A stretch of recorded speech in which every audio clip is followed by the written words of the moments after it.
Hello everyone, this is chapter 3 of The Green Mile. You're going to have you some trouble with Percy, Harry said as we walked back up the hall and into my office. Dean Stanton, sort of my third in command. We didn't actually have such things.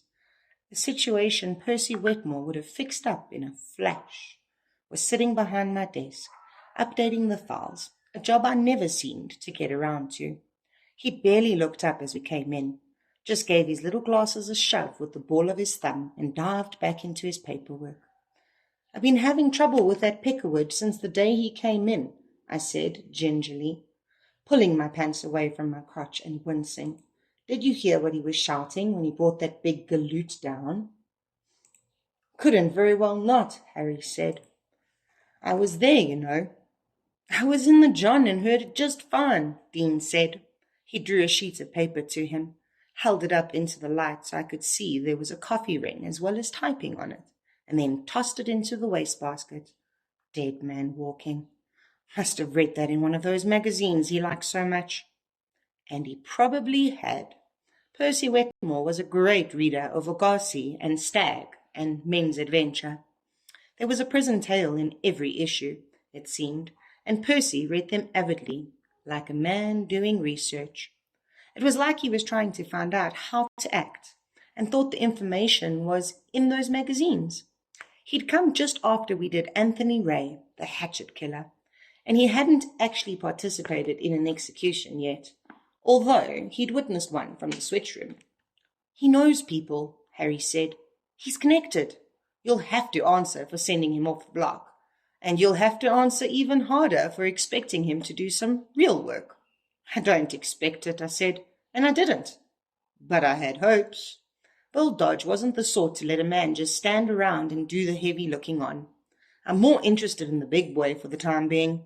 Are we going to have trouble with him? Harry shook his head with decision. He was quiet as a lamb at court down there in Trappingus County, Dean said. He took his little rimless glasses off and began to polish them on his vest. Of course, they had more chains on him than Scrooge saw on Marley's ghost, but he could have kicked up Dickens if he'd wanted. That's a pun, son. I know, I said, although I didn't. I just hate letting Dean Stanton get the better of me. Big one, ain't he? Dean said. He is, I agreed. Monstrous big. Probably have to crank old Sparky up to super bake to fry his ass. Don't worry about old Sparky, I said absently. He makes the big uns little. Dean pinched the sides of his nose where there were a couple of angry red patches from his glasses and nodded. Yep, he said. Some truth to that, all right. I asked, do either of you know where he came from before he showed up in Tefton? It was Tefton, wasn't it? Yep, Dean said. Tefton down in Trappingus County. Before he showed up there and did what he did, no one seems to know. He just drifted around, I guess. You might be able to find out a little more from the newspapers in the prison library, if you're really interested. They probably won't get around to moving those until next week. He grinned. You might have to listen to your little buddy bitching and moaning upstairs, though. I might just go have a peek anyway, I said. And later on that afternoon, I did. The prison library was in back of the building that was going to become the prison auto shop. At least that was the plan. More pork in someone's pocket was what I thought. But the depression was on, and I kept my opinions to myself.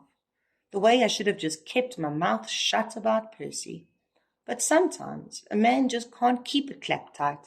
A man's mouth gets him in more trouble than his pecker ever could, most of the time.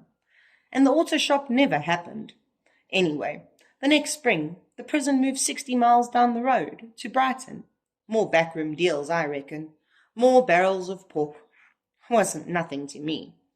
Administration had gone to a new building on the east side of the yard. The infirmary was being moved.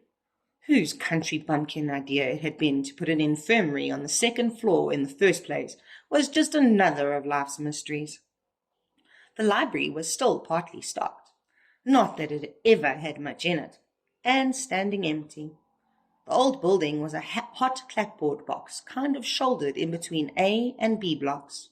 Their bathrooms backed up on it, and the whole building was always swimming with this vague pissy smell, which was probably the only good reason for the move. The library was L-shaped and not much bigger than my office. I looked for a fan, but they were all gone. It must have been 100 degrees in there, and I could feel that hot throb in my groin when I sat down, sort of like an infected tooth. I know that's absurd, considering the region we're talking about here, but it's the only thing I could compare it to. It got a lot worse during and just after taking a leak, which I had done just before walking over. There was one other fellow there after all, a scrawny old trustee named Gibbons, dozing away in the corner with a Wild West novel in his lap and his hat pulled down over his eyes. The heat wasn't bothering him, nor were the grunts, thumps, and occasional curses from the infirmary upstairs, where it had to be at least 10 degrees hotter. I didn't bother him either, but went around to the short side of the L, where the newspapers were kept.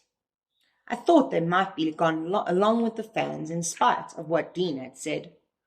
They weren't, though, and the business about the Dettrick twins was easily enough looked out. It had been front-page news from the commission of the crime in June, right through the trial in late August and September. Soon I had forgotten the heat and the thumps from upstairs, and old Gibbon's wheezy snores. The thought of those little 9-year-old girls, their fluffy heads of blonde hair, and their engaging Bobbsey twins' smiles, in connection with Coffey's hulking darkness, was unpleasant, but impossible to ignore. Given his size, it was easy to imagine him actually eating them, like a giant in a fairy tale. What he had done was even worse, and it was a lucky thing for him that he hadn't just been lynched right there on the riverbank. If, that was, you considered waiting to walk the Green Mile and sit in old Sparky's lap. Lucky.